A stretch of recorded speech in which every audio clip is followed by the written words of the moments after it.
ஹே தேர் எல்லாருக்கும் வணக்கம். என் பேர் சந்தீப். நிறைய பேர் வந்து நியூஸ் பார்த்துருப்பீங்க. எஸ், அமேசான் வந்து another round of layoffs வந்து ஸ்டார்ட் பண்ணிட்டாங்க. ஆல்ரெடி வந்து 14,000 பீப்புள்ஸ் வந்து லே ஆஃப் பண்ணியிருக்காங்க இந்த 1 வீக்கில், லாஸ்ட் வீக்கில் சொல்கிறேன்.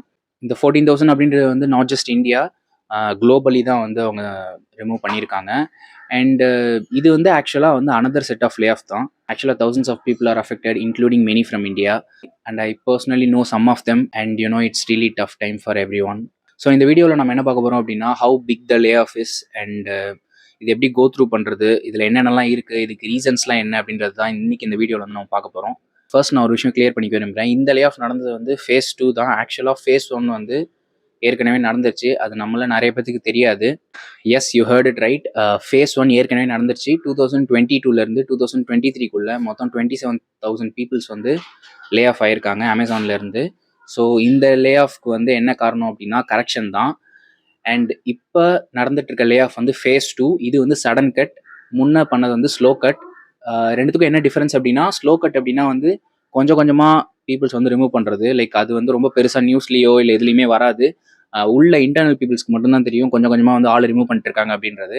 பட் இப்போ பண்ணது வந்து சடன் கட். அதனால தான் வந்து நியூஸ் அண்ட் எல்லாத்துலேயுமே வந்து ரொம்ப பாப்புலராக இந்த நியூஸ் போயிட்டு இருக்கு, இத்தனை பேர் வந்து ரிமூவ் பண்ணிட்டாங்க அப்படின்றது. பட் இப்போ ரிமூவ் பண்ண 14,000 விட அதிகமாக 27,000 பீப்புள்ஸ் வந்து 2022லேருந்து 2023க்குள்ளே ரிமூவ் ஆயிருக்காங்க. அது ஆக்சுவலாக நிறைய பேருக்கு வெளியில் தெரியல. ஃபர்ஸ்ட் ஃபேஸில் அவங்க பண்ணது வந்து கரெக்ஷன். அப்படின்னா எப்படி எக்ஸ்பிளைன் பண்ணலாம்னா, ஓவர் ஹையர் பண்ண பீப்புள்ஸ் வந்து கொஞ்சம் கொஞ்சமாக எலிமினேட் பண்ணுறது, அதுதான் வந்து கரெக்ஷன் அப்படின்னு சொல்லுவாங்க. பட் இப்போ நடந்துட்டு இருக்க இந்த லே ஆஃப் வந்து completely strategic reset. But this is something different. Managing லெவல்ஸை வந்து கம்மி பண்ணுறாங்க. அந்த லேயர்ஸ் வந்து நிறைய லேயர்ஸ் இருக்க வேணாம், கம்மி லேயர்ஸ் இருந்தால் போதும் அப்படின்றத வந்து இப்போ இது பண்ணிட்டு இருக்காங்க. அண்ட் அதே மாதிரி வந்து ஏஐ அண்ட் ஆட்டோமேஷன்ஸ் பற்றி நிறைய ப்ராசஸ் வந்து ஸ்ட்ரீம்லைன் பண்ண ட்ரை பண்ணிட்டு இருக்காங்க. ஸோ அதுதான் வந்து இப்போ நடந்துட்டு இருக்க லே ஆஃப்க்கு காரணம். Why layoffs are happening now? First reason நான் ஏற்கனவே சொன்ன மாதிரி போஸ்ட் பேண்டமிக் ஓவர் ஹையரிங் தான் காரணம். During the pandemic e commerce வந்து பயங்கரமாக எக்ஸ்ப்ளோர்ட் ஆச்சு. அமேசான் வந்து சடனாக ஒரு பெரிய டிமாண்ட் வந்து கிரியேட் ஆச்சு அமேசானுக்கு. ஸோ அதனால வந்து அதை மேனேஜ் பண்ண முடியாமல் நிறைய பேரை வந்து இந்த பேண்டமிக்ல வந்து ஹையர் பண்ணிட்டாங்க. Once everything back to normal அப்படின்னு ஆனதுக்கப்புறம் அந்த ஓவர் ஹையர் பண்ண பீப்புள்ஸ் என்ன பண்ணுறதுனே ஆக்சுவலாக தெரியல அவங்களுக்கு. பிகாஸ் அந்த போஸ்ட் பேண்டமிக்ல வந்து ஒரு பெரிய ஏர்ஜ் இருந்துச்சு, காமர்ஸ்க்கு வந்து ஒரு பெரிய பூம் இருந்துச்சு. ஸோ அந்த டைமில் நிறைய பேர் வந்து ஹையர் பண்ணிட்டாங்க. ஓகே, ஸோ அதுக்கப்புறம் அவங்களை என்ன பண்ணுறதுனே தெரியல. அதனால வந்து கொஞ்சம் கொஞ்சமாக வந்து ரிமூவ் பண்ணிட்டே வந்தாங்க.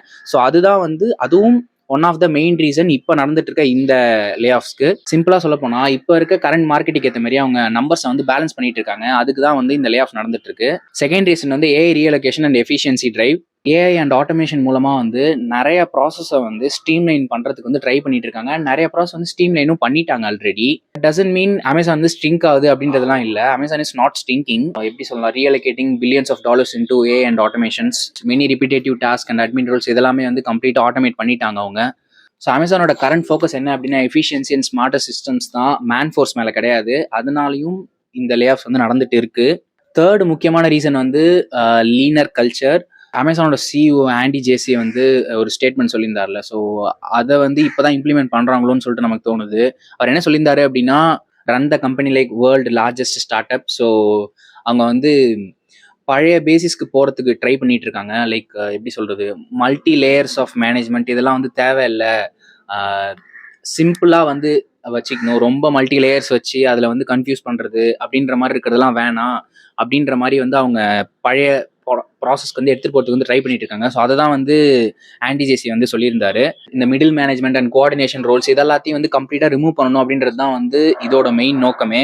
அண்ட் இந்த நம்பர்ஸ் பற்றி பார்த்தோம் அப்படின்னா, இப்போ வரைக்கும் அஃபிஷியலாக ஒரு 14,000 பீப்புள்ஸை வந்து இந்த ரீசன் லாஸ்ட் 10 daysல வந்து ரிமூவ் பண்ணியிருக்கிறதா வந்து நியூஸ் வருது. அண்ட் ஏற்கனவே நான் சொன்ன மாதிரி ஒரு 27,000 பீப்புள்ஸ் வந்து 2022லேருந்து 23க்குள்ளே வந்து கம்ப்ளீட்டாக லே ஆஃப் பண்ணியிருக்காங்க. இந்த லே ஆஃப்ல சிம்பிளாக சொல்ல போனால் எல்லா அமேசான் டீமே வந்து அஃபெக்ட் ஆயிருக்கு, including HR, devices, operation, even some part of AWS. And இந்த 14,000 அப்படின்ற கவுண்ட் வந்து அப் டு 30,000 வரைக்கும் போகலாம் அப்படின்ற மாதிரியும் வந்து சொல்கிறாங்க. இந்த லே ஆஃப்ஸ் வந்து maybe next year John, Feb, March இது வரைக்கும் கூட போகலாம் அப்படின்ற மாதிரியும் வந்து இன்ஃபர்மேஷன் வந்துட்டு இருக்கு. Basically it's a structural move.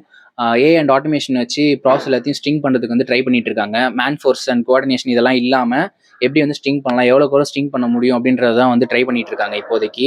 இந்த லெவலுக்கு தான் வந்து வெளியில இருக்க நம்மளால வந்து அண்டர்ஸ்டாண்ட் பண்ணிக்க முடியுது. ஸோ இந்த மாதிரி லே ஆஃப்ஸ்லேருந்து நாம என்ன தெரிஞ்சுக்கிறோம் அப்படின்னா, the value of an employer வந்து கம்ப்ளீட்டாக வந்து சேஞ்ச் ஆகுது ஒரு பீரியடுக்கும். ஒரு டைம்ல வந்து ரொம்ப ஹார்ட் ஒர்க்கிங்காக இருந்தால் மட்டுமே போதும், சர்வை பண்ணிடலாம் அப்படின்றது வந்து இப்போ மாறிடுச்சு கம்ப்ளீட்டாக. ஸ்ட்ராட்டஜிக்காக திங்க் பண்ணணும், ப்ராசஸ் ஆட்டோமேட் பண்ணணும், கம்ப்ளீட் ஓனர்ஷிப் நம்மளே எடுத்துக்கணும். இந்த மாதிரி வந்து டிஃப்ரெண்ட்டாக வந்து எவால்வ் ஆகிட்டே இருக்குது. ஸோ இதுக்கேற்ற மாதிரி நம்ம மாறிக்கிட்டா தான் வந்து இந்த ஃபீல்டில் வந்து நம்ம சர்வை பண்ண முடியும். சேஃபஸ்ட் வே என்ன அப்படின்னா, ஒர்க் அலாங் வித் ஏஐ கூட தான் நம்ம ட்ராவல் பண்ணி ஆகணும் இதுக்கப்புறம். இப்போ பட் ஏஐ கூட போட்டி போட முடியாது. பட் ஏஐ கூட நாமளும் வந்து ஒர்க் பண்ண கற்றுக்கணும். ஏஐ வச்சு ஏஐ யூஸ் பண்ணி எப்படிலாம் டெவலப் பண்ணலாம், எப்படிலாம் ஆட்டோமேட் பண்ணலாம் அப்படின்றதெல்லாம் வந்து பார்த்து அது கூட நம்ம ட்ராவல் பண்ண பழகிக்கணும் அப்படின்றது தான் வந்து எல்லாருமே சொல்கிறாங்க. முக்கியமாக இப்போ இதில் வந்து ஒரு 3 விஷயம் வந்து நம்ம கண்டிப்பாக இதுலேருந்து வந்து தெரிஞ்சுக்கணும். ஃபர்ஸ்ட் விஷயம் ஏஐ இன்டெகிரேஷன். ஏஐ டூல்ஸை வந்து எப்படி நம்மளோட ஒர்க்கில் யூஸ் பண்ணுறது, எப்படி வந்து டெஸ்ட் பண்ணுறதோ இல்லை ரிப்போர்ட் ஜென்ரேஷன் எதுக்காக இருக்கட்டும், ஏஐ டூலில் நம்மளோட ஒர்க்கில் எப்படி வந்து இன்டெகிரேட் பண்ணுறதுன்றத வந்து ஃபஸ்ட்டு நம்ம கற்றுக்கணும். அதுதான் வந்து ரொம்ப இம்பார்ட்டன்ட்னு எல்லாருமே சொல்கிறாங்க. செகண்ட் விஷயம் டொமைன் எக்ஸ்பர்டைஸ். நீங்கள் பண்ணிட்டுருக்க ஒர்க்கில் நீங்கள் வந்து எக்ஸ்பர்ட்டாக கண்டிப்பாக ஆகணும். நீங்கள் பண்ணிட்டுருக்க அந்த டொமைனில் வந்து கண்டிப்பாக நீங்கள் எக்ஸ்பர்ட் ஆனால் தான் அந்த ஃபீல்டில் அடுத்தடுத்து என்ன இம்ப்ரூவ்மெண்ட்ஸ் வருது, இதுலேருந்து எப்படி வந்து நாம் இம்ப்ரூவ்மெண்ட்ஸ் கொண்டு வர முடியுன்றதை வந்து பார்க்க முடியும். ஸோ அந்த டொமைன் எக்ஸ்பர்டைஸ் அப்படின்றது வந்து ரொம்ப இம்பார்ட்டண்ட்டாக இருக்குது இதில். தேர்ட் பாயிண்ட் என்னன்னா தான் ஏஐ வந்தாலுமே ஹியூமனோட திங்கிங் அண்ட் அந்த இன்டெலிஜென்ஸை வந்து எந்த ஒரு ஏஐ இன்டெலிஜென்ஸுமே வந்து மேட்ச் பண்ண முடியாது. ஸோ நம்மளோட க்ரியேட்டிவிட்டி அண்ட் நம்மளோட தாட் தான் வந்து இந்த ஏஐ கொண்டு வந்திருக்கு. ஸோ இதை பீட் பண்ணுறதுக்கு வந்து நம்மளால் முடியாது அப்படின்னு நான் சொல்ல வரல, கண்டிப்பாக முடியும். பட் நம்ம அது கூட எவால்வ் ஆக கற்றுக்கணும் அப்படின்றது தான் வந்து ஃபேக்ட்டு. ஸோ நம்ம மைண்ட் செட்டை கம்ப்ளீட்டாக சேஞ்ச் பண்ணிக்கணும் அப்படின்றது தான் வந்து நானே இதுலேருந்து தெரிஞ்சுக்கிட்டேன். யாரோ ஒருத்தவங்க சொல்கிற இன்ஸ்ட்ரக்ஷனை கேட்டு அப்படியே ஃபாலோ பண்ணுறது இல்லாமல், ஒரு ப்ராசஸ் அப்படின்னா எண்ட் டு எண்ட் ஓனர்ஷிப் எடுத்துக்கணும், எண்ட் டு எண்ட் வந்து அது என்னன்றது தெரிஞ்சுக்கணும், நாமளே அதை ஓனர்ஷிப் எடுத்து பண்ணணும் அப்படின்றத வந்து நான் வந்து இதுலேருந்து தெரிஞ்சுக்கிட்டேன். ஆக்சுவலாக be the one who design and lead the process. அப்படி இருந்தால் தான் வந்து இப்போதைக்கு வந்து இந்த மாதிரி இருக்க சுச்சுவேஷனில் வந்து சர்வை பண்ண முடியும். இந்த லே ஆஃப்ல வந்து தௌசண்ட்ஸ் ஆஃப் பீப்புள் வந்து அஃபெக்ட் ஆயிருக்காங்க. அவங்க எல்லாருக்கும் வந்து கண்டிப்பாக இன்னொரு நல்ல ஜாப் கிடைக்கும் அப்படின்னு சொல்லிட்டு நான் நம்புகிறேன். நானும் கடவுள்கிட்டையும் வந்து ப்ரே பண்ணிக்கிறேன்.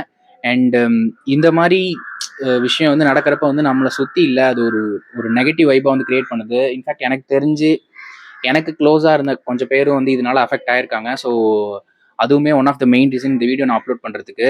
த tech world is changing fast with AI. So we all need to keep evolving with it. அவ்வளோதான் வந்து நம்மளால் இப்போதைக்கு சொல்ல முடியும். இந்த வீடியோ பார்த்துட்டு உங்க யாருக்காவது வந்து லே ஆஃப் நடந்திருக்கு அப்படின்னா ஐம் ரியலி சாரி. ஸோ கண்டிப்பாக உங்களுக்கு இன்னொரு நல்ல வேலை வெளியில் வந்து கண்டிப்பாக கிடைக்கும். உங்களோட பிலீஃபை வந்து விடாமல் கண்டிப்பாக ட்ரை பண்ணுங்கள், இன்னொரு நல்ல வேலை கண்டிப்பாக கிடைக்கும். ஸோ அவ்வளோதாங்க இந்த வீடியோ. ஐ ஹோப் இந்த வீடியோ உங்களுக்கு யூஸ்ஃபுல்லாக இருந்திருக்கும்னு நினைக்கிறேன். இன்னொரு யூஸ்ஃபுல்லான வீடியோவில் பார்ப்போம். அது வரைக்கும் பாய்.